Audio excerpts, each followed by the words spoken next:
पहले से ही विभा को कपड़े धोने का बड़ा शौक था। कभी नल के नीचे तो कभी तालाब के पास। अरे मेरी नीली वाली लुंगी नहीं दिख रही है। विभा की अम्मा, कहाँ रखी है लुंगी? अरे वो तो विभा ने परसों ही धोकर रखी थी आपकी अलमारी में, देखो वहीं होगी। वो ना मैंने आज धो दी, मुझे लगा कि गंदी हो गई होगी। अरे कैसे गंदी हो गई थी? उसे तो मैंने पहना भी नहीं। हे भगवान, इस लड़की के कपड़े धोने की आदत से परेशान हो गया हूँ मैं। जितना तो घर में राशन नहीं आता, उससे कहीं ज्यादा डिटर्जेंट पाउडर का खर्चा है। इसकी शादी करवा दो, शादी। जाए अपने घर में ही करे काम, फिर चाहे घर के कपड़े धोने हो या पूरे गांव के। हाँ ठीक बोल रही हूँ, देखता हूँ मैं कोई लड़का। वो दिन भी आ जाता है जब विभा को देखने लड़के वाले आ जाते हैं। लड़की मुझे अच्छी लगी। होने वाली सास कहती है, बेटी अगर कुछ पूछना है तो पूछ लो। वैसे तो हमारी लड़की बहुत ही शर्मीली है, जो बोल दो वो मान लेती है, इसे क्या पूछना होगा। अरे कैसी बात कर रही हो माँ, मुझे इन लोगों के घर रहना है, सवाल तो कई है। हाँ हाँ बेटा, पूछ लो ना, क्या पूछना है।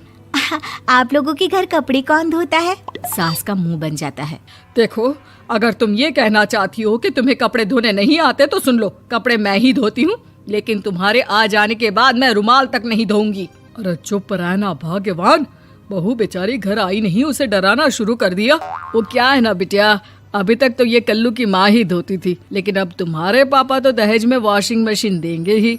तभी विभा की माँ बोल पड़ती है, सवाल भी पूछा तो क्या। वैसे भाई साहब, मशीन की तो फिर भी कपड़े धोने की कैपेसिटी होती है। मतलब जो बिटिया दे रहे हैं ना विभा, इसे कपड़े धोने का बहुत शौक है। ये आप लोगों के क्या, आस पड़ोस गांव मोहल्ले सबके कपड़े धो दे और उफ तक ना करे। बाहर देखा नहीं आपने कितने कपड़े सूख रहे हैं? सब हमारी बिटिया ने ही तो धोए हैं। बस भी करो ना माँ, शर्म आ रही इतनी तारीफ सुनकर। और तो और एक दाग निकाल कर दिखाओ तो मान जाओ। हाँ अच्छा अच्छा, माफ करना बेटा, मैंने गलत समझा। हमें तो रिश्ता बहुत पसंद है। और ऐसे जुड़ जाता है रिश्ता कपड़े धोने का शौक रखने वाली विभा का। उसकी शादी हो जाती है कोयला फैक्ट्री में काम करने वाले कल्लू के साथ। शादी के बाद अचानक विभा चिल्लाती हुई सास के पास आती है। सासू माँ, अरे सासू माँ कहाँ है आप? ये तो धोखा है, धोखा दिया आप लोगों ने मुझे। इसे ससुर के चक्कर के बारे में पता चल गया। अरे तो उसमें तुझे क्यों धोखा मिला है? अरे नल में पानी नहीं आता, कपड़े कैसे कब धुलेंगे? अच्छा अच्छा, तू पानी नहीं आ रहा उसकी बात कर रही है। तो आपने क्या सोचा? कुछ नहीं। अच्छा हाँ, तेरी माँ ने कहा था कि कपड़े धोने का शौक है तुझे, याद आया मुझे।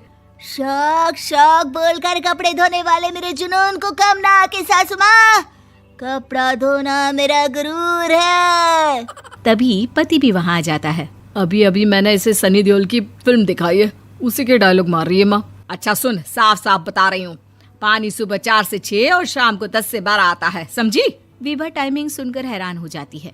ये क्या भूतों का मोहल्ला है? सुबह 4 बजे उठकर कौन कपड़े धोता है? 4 बजे टंकी में पानी जाता है, फिर सारा दिन धोना ना, किसने मना किया? अरे कैसी बात कर रही हैं? 200 लीटर की टंकी में कितने कपड़े धो लूंगी मैं, सुबह ही उठ जाऊंगी मैं। अब क्या था, विभा सुबह 4 से लेकर रात के 12 बजे तक कपड़े ही धोती रहती। एक रोज सास पड़ोस से निकलकर कहीं जा रही होती है कि साथ वाली कहती है, हाँ कल्लू की माँ, जरा ये बताओ कि 2 साड़ी है, 2 ब्लाउज और एक पेटीकोट और एक नाड़े वाला लंबा कच्छा। हाँ तो? अरे तो क्या, कितना लोगी धुलाई ये बताओ। धोबन दिख रहे हैं हम क्या? हमारे पति सरकारी नौकरी से अभी अभी रिटायर हुए हैं और बेटा सुपरवाइजर है कोयला फैक्ट्री में। धोबन समझ रखा है हमें? हाय रे कल्लू की अम्मा, माफ कर दो, वो तो मोहल्ले में यही सब बता रहे थे कि तुमने बहू को कपड़ा धुलवाने के काम में लगा दिया है। सास को पड़ोसन की बात सुनकर गुस्सा आ जाता है। वो घर पहुंचती है जहां घर के बाहर ही इतने सारे कपड़े सूख रहे होते हैं जितने कि किसी धोबन के घर पर। अरे ओ कल्लू की दुल्हन, बाहर निकल। माँ जी यहीं आ जाओ, बाथरूम में चादर धो रहे हैं हम। अरे अभी हम धोते हैं, तुमको बाहर निकलो। ये आस पड़ोस वाले बोल रहे हैं कि हम बहू से कपड़े धुलवा कर उसे कपड़ा धोने वाली बना दिए हैं। अरे छोड़ो ना माँ जी, किन लोगों की बातों में आती हो? आस पास के लोगों का तो काम ही होता है कि वो किसी तरह सास बहू को लड़ा दे। बहू सारे घर के कपड़े धोती है, ये क्या कम है? बोलिए। सास को भी लग जाता है कि वो बहू का ये सनकीपन नहीं छुड़वा सकती, इससे अच्छा है कि खुद ही चुप हो जाए।